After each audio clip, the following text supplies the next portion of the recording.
저 솔로몬의 옷보다 더 고운 백합화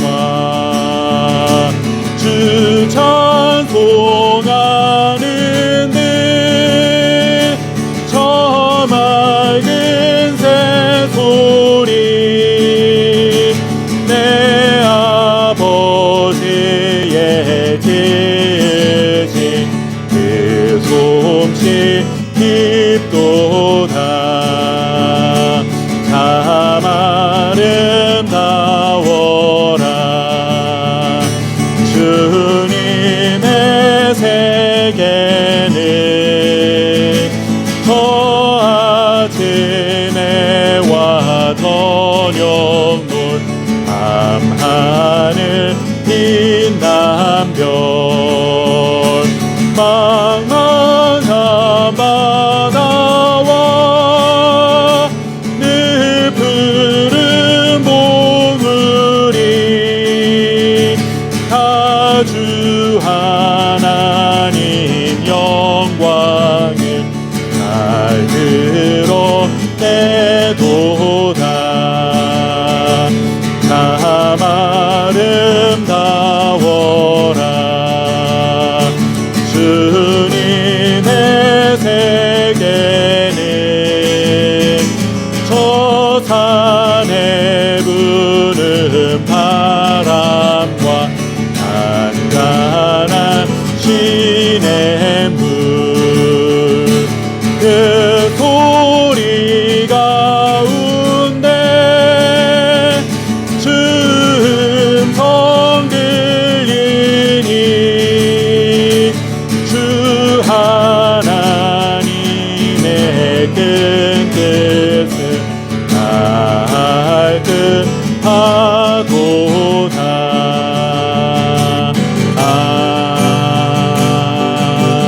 아멘.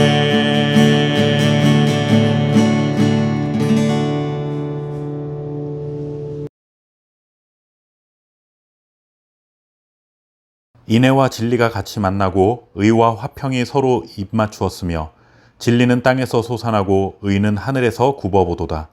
여호와께서 좋은 것을 주시리니 우리 땅이 그 산물을 내리로다. 의가 주의 앞에 앞서가며 주의 길을 닦으리로다. 아멘. 우리들은 대체적으로 균형 잡힌 것을 좋아합니다.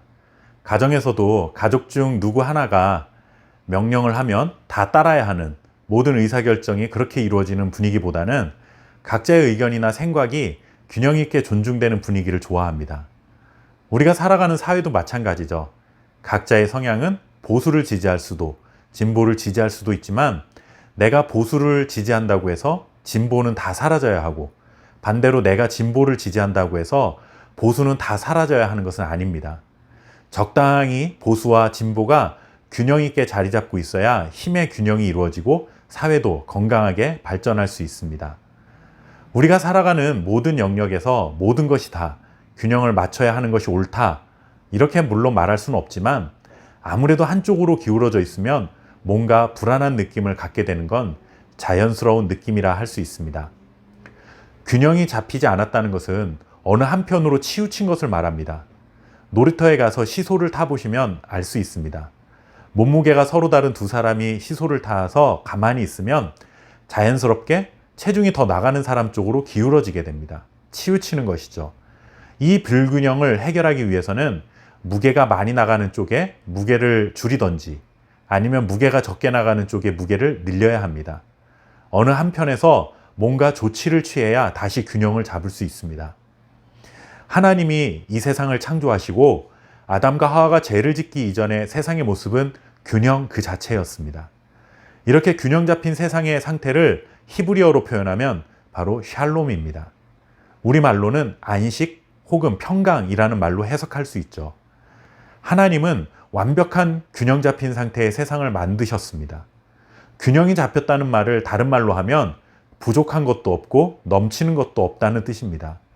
그러니 거기에는 당연히 불만족도 없고 불공평도 없는 완벽한 세상이었습니다. 그런데 이 균형이 죄로 인해서 깨어집니다. 시소를 예로 들었는데 시소가 균형을 정확하게 잡고 있었는데 죄로 인해 한편으로 기울어진 것이죠. 그때부터 불만족과 불평이 나타나게 되고 그로 인해 불평과 원망이 생겨나기 시작합니다. 다시금 균형을 잡기 위해서는 뭔가 조치가 필요한 상황이 되었던 것이죠. 시소 한 편의 무게를 줄이던지 아니면 한 편의 무게를 늘리던지 하는 것처럼 특별한 조치가 필요했습니다. 죄로 인해 균형 잡힌 세상이 어지러워졌으니 당연히 죄를 해결해야 합니다. 그런데 죄의 해결은 사람이 할 수 있는 일이 아니기 때문에 하나님이 하셔야만 했습니다. 그것이 바로 용서입니다. 오늘 시편 85편은 하나님의 용서를 구하는 시라고 할 수 있습니다. 1, 2절 말씀해 보시면 여호와여 주께서 주의 땅에 은혜를 베푸사 야곱의 포로된 자들이 돌아오게 하셨으며 주의 백성의 죄악을 사하시고 그들의 모든 죄를 덮으셨나이다. 아멘. 하나님께서 과거 이스라엘의 죄를 용서하셔서 하나님께로 돌아오게 하신 것처럼 지금의 우리들의 죄도 용서해 달라는 요청인 것입니다. 깨어진 균형을 다시 회복하는 방법은 하나님의 용서밖에 없다는 사실을 이들이 알고 있었던 것이죠.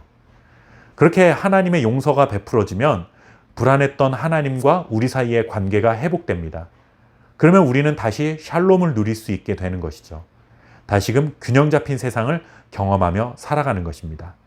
그래서 시인은 그런 하나님의 용서를 경험하고 나면 어떤 세상이 되는지 마지막에 이렇게 묘사하는 것입니다.